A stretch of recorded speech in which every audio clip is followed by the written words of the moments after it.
Hey y'all, welcome back to another episode of Limetime with Kofi. I'm your host as always, Kofi Annan.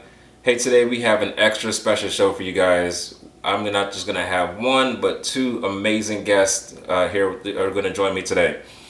The first is Karen Campblin, who is the president of the Fairfax County NAACP, and Tina Williams, who is the president of the Fairfax County Federation of Teachers.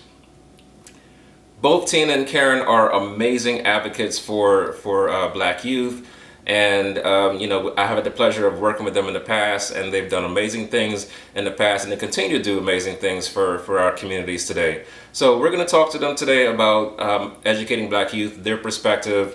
This is part two of a two-part series, and the first part of the conversation we had was with Dr. Harry Jackson, who is more of a conservative-leaning activist in the community. And so Karen and Tina probably, I think they would agree that they're more represent a more of a liberal approach to how we go about doing things.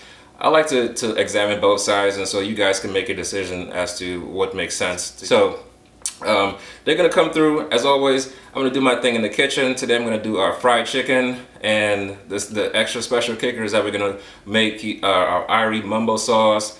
Hey, mumbo sauce is one of DC's favorites. I grew up in DC, grew up on that stuff, but it was really fun to put my own little twist on it. So we do a little island version of it. So I'm gonna show you how to make both the chicken and the mumbo sauce in a few minutes. So you guys stay tuned.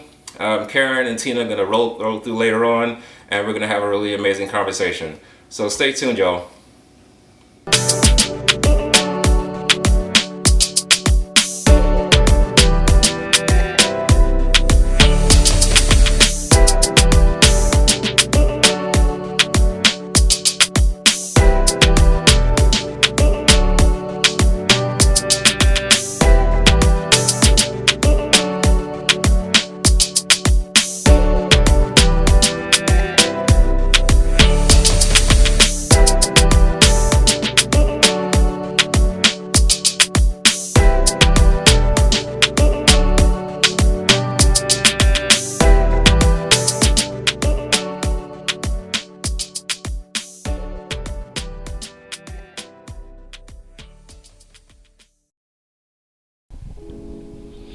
All right, so first we're going to season our chicken. So I used about 2 pounds of chicken wings here. So I'm going to use about a tablespoon of salt, tablespoon of black pepper, and about a tablespoon of garlic powder and onion powder.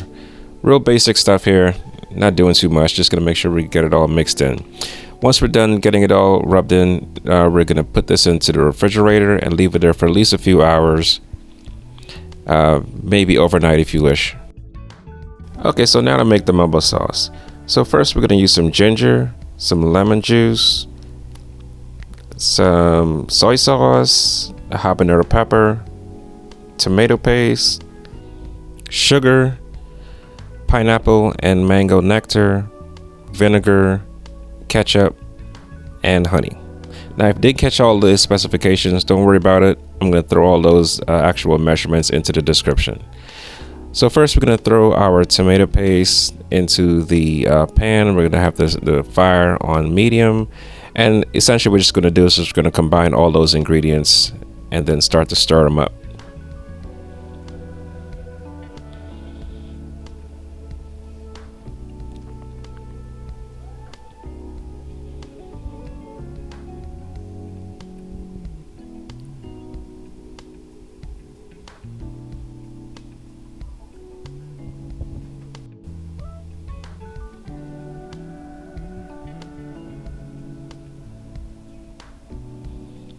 All right, so after about 5 minutes or so, this is going to start to boil, and we're going to drop the pepper in there.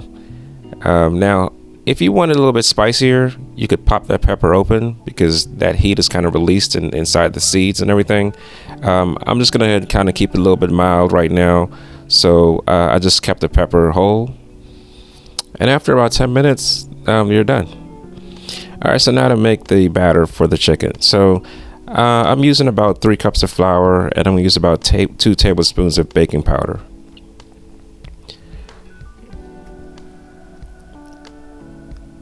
And I'm going to add some salt. You could be generous with this because it's all going to kind of blend in with the flour. So I didn't exactly measure, as you can see here, but I'm gonna guess I probably used about maybe 3 tablespoons of salt, about 3 tablespoons of pepper, and some paprika. And we're just gonna mix that all in there.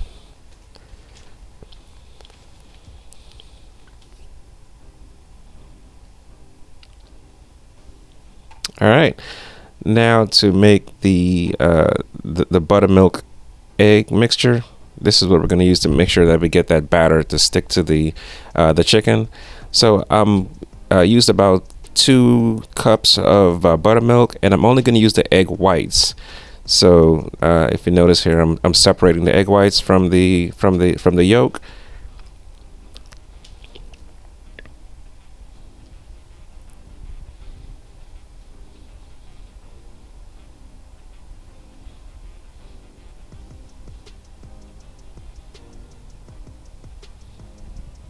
All right, and then we could mix it all in there. All right, so now it's time to drop our chicken. So I used a double dipping or maybe even triple dipping method here. So first I'm going to dip the chicken into the flour mixture, back into the buttermilk mixture, and then back into the flour mixture again before I drop it into the oil. And if you notice, I'm using a Dutch oven. I would like to use a Dutch oven to fry chicken because it's deep. It really holds the heat well. Sometimes some people use cast iron, but sometimes the cast iron is not deep enough, so the chicken kind of tends to burn at the bottom. So the Dutch oven is a really good because it's nice and deep, and the chicken kind of float around in there and cook evenly.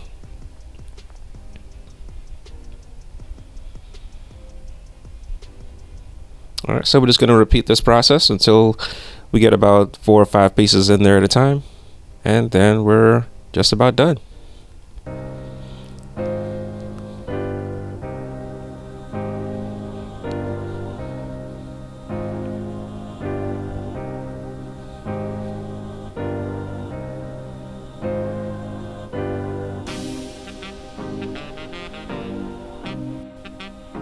All right, so this should take about 10 minutes to fry each piece, and then once we're done, we're going to take these out, throw that sauce on top of it. As you can see, these things are nice and crunchy, and that sauce really just gives it that extra special flavor.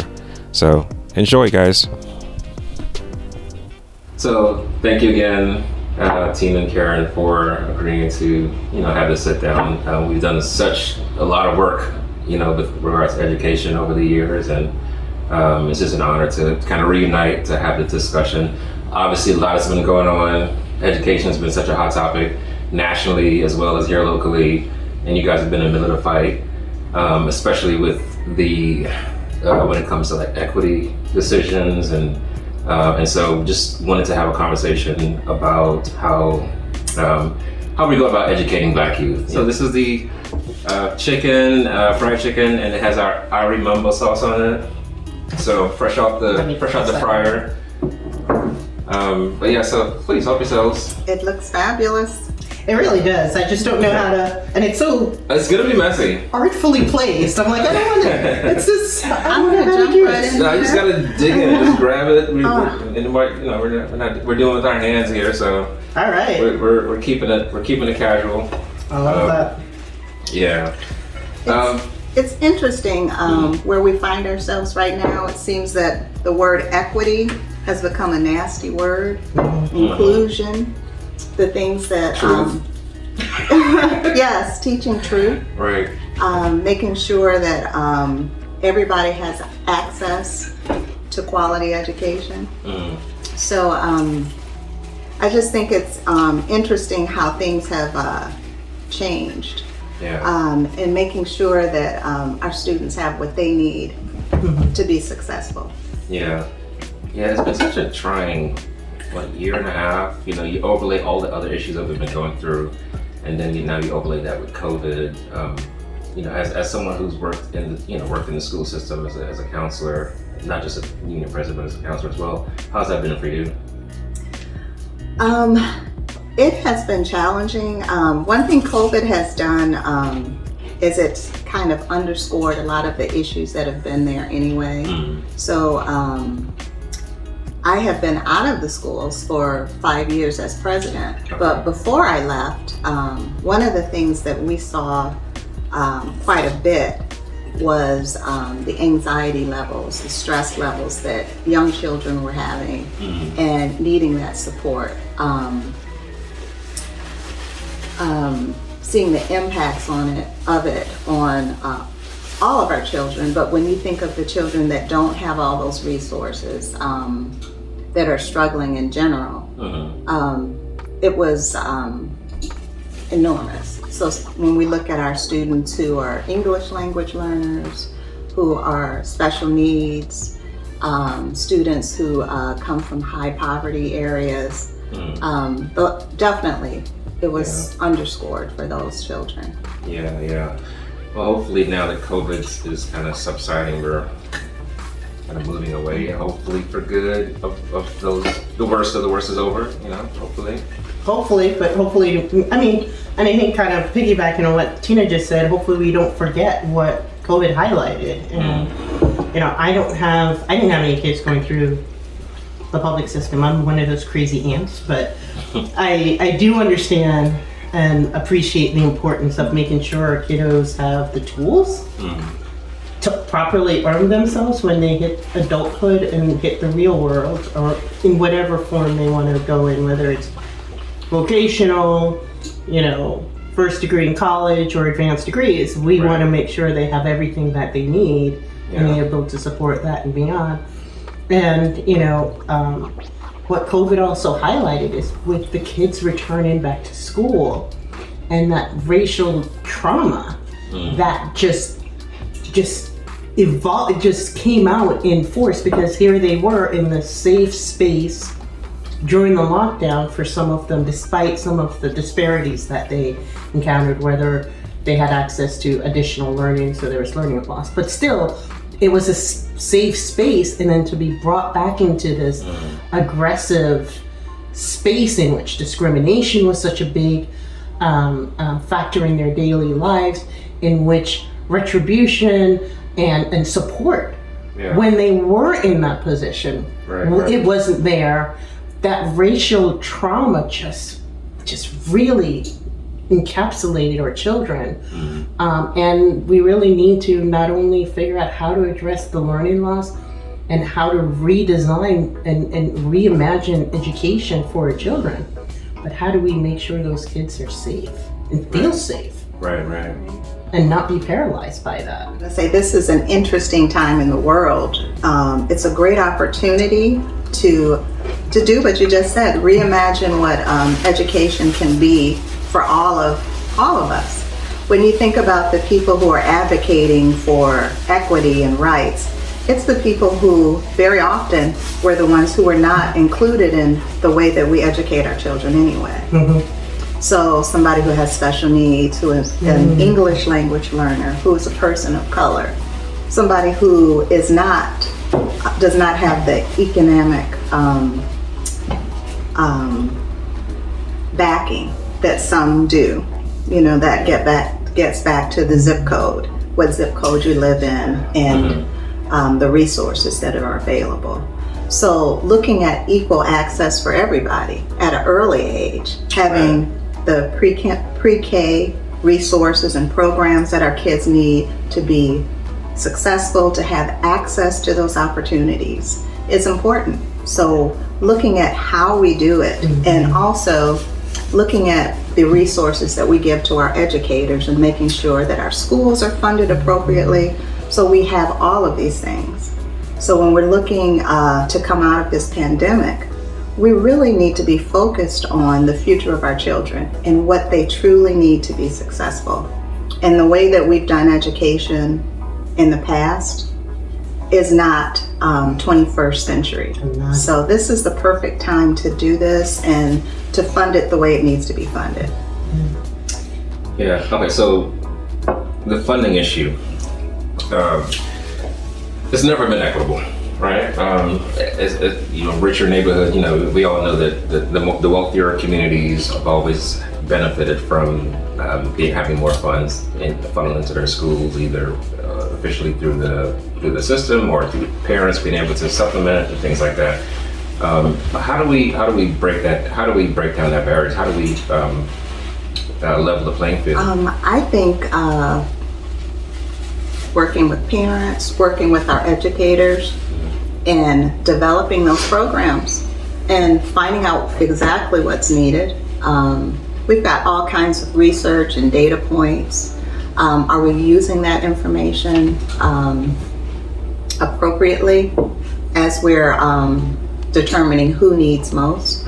And there again comes in the word of equity and making sure the schools and the areas that truly need it the most have access to that.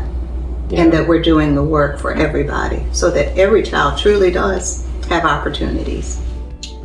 We have to stop looking at short-termist solutions and band-aid solutions and actually identify what those issues are and be able to work outside of the silos. So some of these funding issues doesn't fall within the education system per se, but then we also have the inequity of housing and how are our houses appraised. And I'm sorry, I'm going to kind of divert off a little bit from education, but we also know that there's an issue that homes in Black and brown communities are appraised at a lesser value than if they're in a more white, affluent community. And so we also have to need to look at that property tax structure because that's where most of our funding are. And that really, drives home to what Tina said. Your zip code dictates what resources you have from that school, and that is because of our property value. We have to also make sure that we promote and encourage home ownership and get the Black and brown families out of this rental cycle and have more home ownership and making sure that they have access to those houses in more affluent communities. Like equal access for all is everything: education, affordable housing, have more multiple housing options in areas. We shouldn't just have multi-family units in one zip code and single family units in one zip code. We should have multiple housing options within that school district. So it's just a huge diverse number of things that needs to be addressed in order to make sure that the school's equitable. But there are some very urgent things, and that deals with the kids' care, curriculum, and all of those things. But in a long-term effect, how do we affect that funding structure? I think it falls in the property value and how that's set up as well. Yeah. So obviously, there's a lot of factors that play into this. But how, as a leader of the NAACP, like how do you attack this? Like how do you prioritize? Like, okay, well, this issue might have the greatest impact on education, on improving, the equity in education.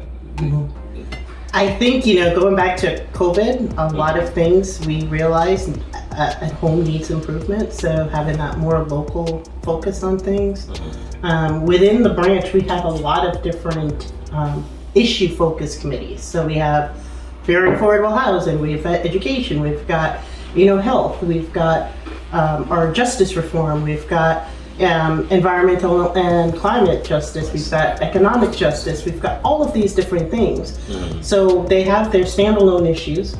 We also make sure, and I keep going back to Tina because she brings up some really great points in that making sure that everybody is at the table, right? So when we're talking about education, we have something that's going on in a community. Our education committee is talking to our affordable housing, going, hey, what are some of the things that we can help protect our property owners because of COVID, because of, possibilities, or the mortgage moratorium being over. How do we make sure people can stay in place? We've got Amazon moving in, and it's impacting and influencing property values and how communities are being developed. How do we make sure that as that community is developing for the better, we have families that can stay there and not be displaced? And so, in addition to having standalone, you gotta bring people together. We can't function in silos anymore. Yeah. So the conservative point of view, at least one of their talking points is that we have to do more to hold teachers accountable. Unions are not preventing teachers from being evaluated. We do want them to be evaluated appropriately.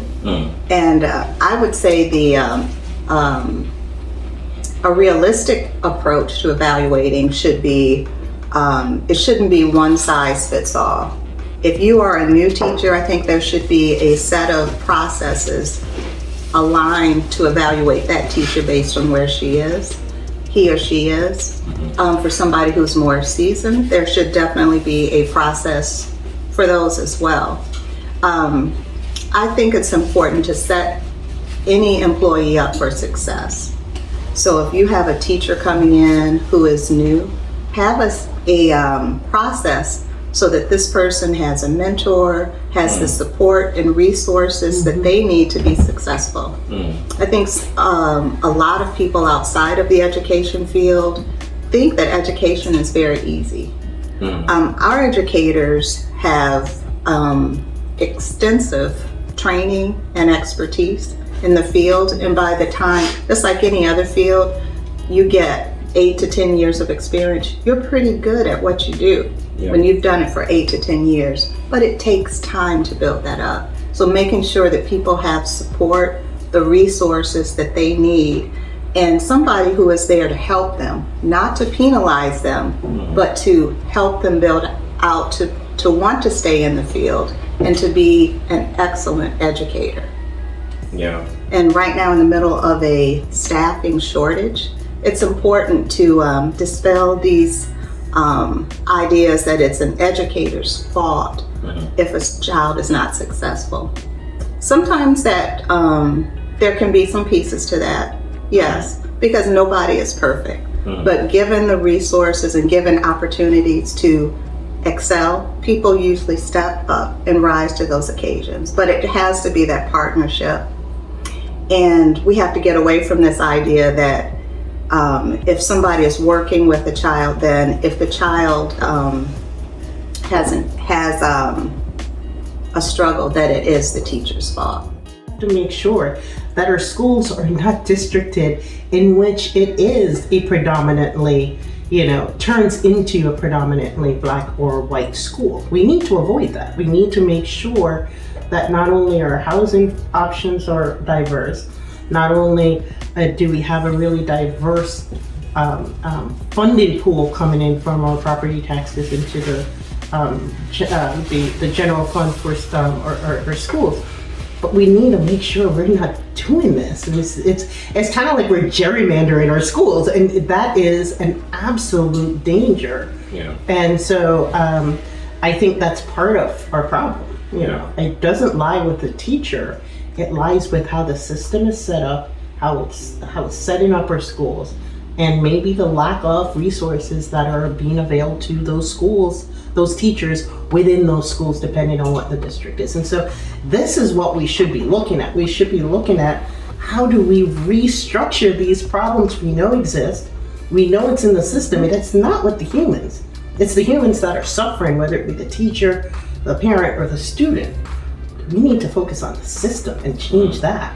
That's what we need to be fixing. All right, switching topics to talking about student discipline. So both the administrative side and the criminal justice side, they both disproportionately subject black kids to punishment, right? I think that the school district has been trying to work on things like that. They have had trainings on implicit bias, trying to bring cultural awareness. The problem lies, though, is a lot of times if people have that perspective, they don't recognize it. They think that the way they see the world is fine. So I think people have to check, really be willing to look at who they are and how they show up. And I think everybody has a certain amount of bias for them, We all do. Yeah. But recognizing that, being able to talk about that, and being comfortable having those kind of conversations. Opening up a safe place for people to have those kind of conversations and not be punitive. It can get heated, but it's okay. We have to get past that so that we can get to the meat of it, and that is change, giving people space to change, but also to recognize that this exists. And how I'm showing up is not helpful to the students that I'm working with. And I think educators come into this field because they want to help kids, they want them to be successful, but sometimes you have to put that as the priority, you know, and unpack your own stuff. Yeah. And I think the adults are the ones who struggle with that significantly. And people are afraid that adverse reactions will come to them if they start recognizing it and wanting to do better. We have to have a safe space, an honest space to have those discussions and to really do that work if they really want to see change. I know you and I, and we had done a lot of other folks in the community had done a lot of work over the last few years to try to restrict what SROs do in the school. Right. And it had a short-term impact, but it seemed like it just kind of went back to kind of status quo over time. And I kind of maybe attribute that to maybe a lack of reinforcement and continued training and continued kind of beating that drum to make sure that the spotlight stayed on this. And now it seems like the pendulum is swinging in the other direction, where Governor Youngkin wants to put an SRO in every school, and kind of doubling down on using the SRO. So how do we shift that pendulum back to where we say, hey, look, we don't need SROs in every school? Well, an SRO is a school resource officer or a police officer. A police officer, I think the lens that they come in with is to serve and protect, which is a different lens than what an educator has. An educator is to educate that child, that whole child, and nurture and support and encourage. So I think there may be some differences in mindset. I know of SROs that are supportive, but I also know that everybody who enters the school does not see an SRO as the person who's there to serve and protect. Right. And many of us have had experiences where that is not the case. So I think parents of color may have some concern if they see SROs in every school, and what is my child's experience? What will that be? As a Black educator in a school, I would be uncomfortable with having SROs in every school. I think as a school counselor, if a child is struggling or if there's some behaviors that they're acting out in some kind of way, that is language that they're giving to us that something is not right. That behavior is communicating that they need some sort of support. Right. And I would always start with, how can I help you? Not what's wrong, or I'm trying to push the system, or or coming from that lens of what are you doing wrong. I think there's a false sense of security when you have a police officer in the school. A lot of times, and from the shootings that we've had at different schools, thank goodness not in our county, those were not the people who the SROs did not have an impact on those situations. We have a lot of police in the community that can get to our schools should we need something like that. Having an armed police officer in our schools, I don't see the benefit of that. Yeah, I'm gonna have to agree with that. And if you have it in some schools but not other schools, what are the criteria that's gonna allow that to happen? And we all know what that decision is gonna be based on. And so I even leery about, well, maybe in some but not all. I agree. We don't really need it. I think what we need to do is allow our children to be children. I mean, they're kids. So we have to understand, there's hormonal imbalances, and put ourselves in those shoes when we were their age. Yeah, and some of these kids, scared. frankly, come up in rough households, rough neighborhoods, and they don't necessarily get all the support that they need in the home or community. And so not providing that filling that gap at school just compounds the issue. So the issue of charter schools is another area that the governor is trying to push. It's an option that Governor Youngkin supports, and there have been again other studies that show like about 60% of African American households support having charter schools as an option. How do you guys feel about that as an option? I don't support them. I don't support them. What that will end up doing is taking funding from our public schools where most of our children are educated. It's interesting that most of these charter schools seem to want to be in communities of color. If they're so fabulous, why are they not popping up in our more affluent areas? I'm not sure the answer to that question, but I'm going to go ahead and speculate. I'm going to speculate that some of the more affluent communities have better schools. And so those families don't feel the need to take their kids out of public school. Whereas some of the poorer communities, they feel like they need another option. And they're not getting the adequate support in the public school in their neighborhood. And so they just want an outlet. I think part of it is, I think what we need to do is focus on the public school system first. And if we start, trying to create a balance when there's already an imbalance in our education system and introduce this charter school, which is outside of the purview of the public school system, we're going to start seeing a lot more disparities that we're already seeing. And so our focus really needs to be on public education, free access to education for all. Do that. We've gone through a lot of those systemic issues that have been going on. Fix those. And then, we want, and don't get me wrong, I'm not saying everybody should have access to, pulling your kids out of the public school system and paying for private schools or whatever.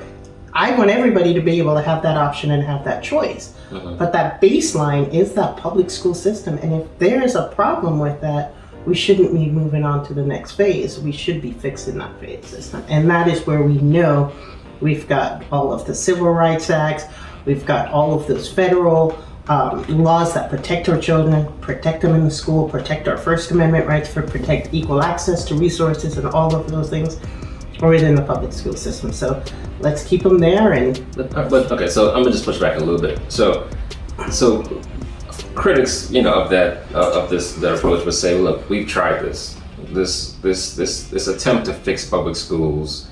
Depending on where you live, some are worse than others. I had the unfortunate luck to have gone through one of these really, really bad public schools.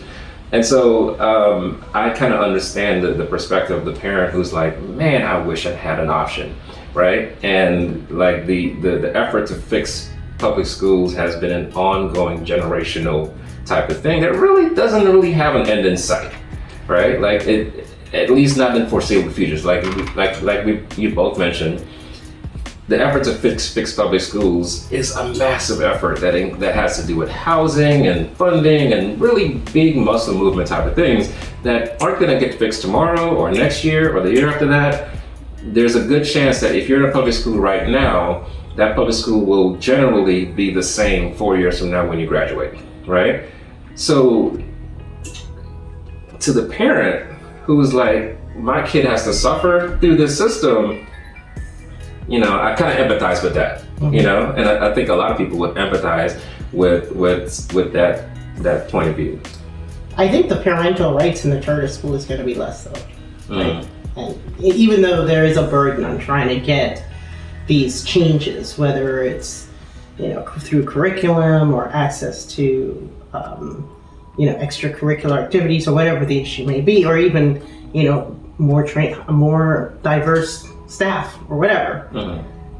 Those, you have less protection outside of the public school system. Gotcha. So yeah.